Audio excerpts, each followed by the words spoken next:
Aceh, penyelenggaraan Pondori Maulid berlangsung selama 3 bulan berturut-turut. Warga sangat antusias di kampung-kampung memperingati hari lahirnya Nabi besar Muhammad SAW 1422 Hijriah.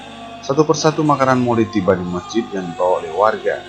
Hidangan Maulid ini disedekah warga ditutup dengan kain warna kuning, simbol budaya dalam masyarakat dalam menghormati tamu. Sajian makanan bersama dalam bentuk hidangan ini warga berlomba-lomba untuk menggelar handuri. Salah satunya penyelenggaraan Maulid yang digelar oleh Kampung Studi Kecamatan Baitur Rahman, Kota Banda Aceh.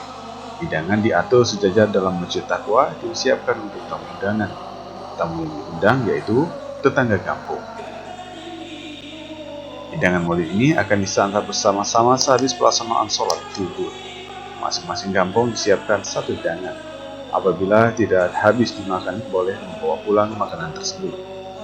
Untuk menjaga kebersamaan dan adat istiadat, panitia Maulid kampung tidak lagi menerima nasi kotak, lebih dalam bentuk hidangan.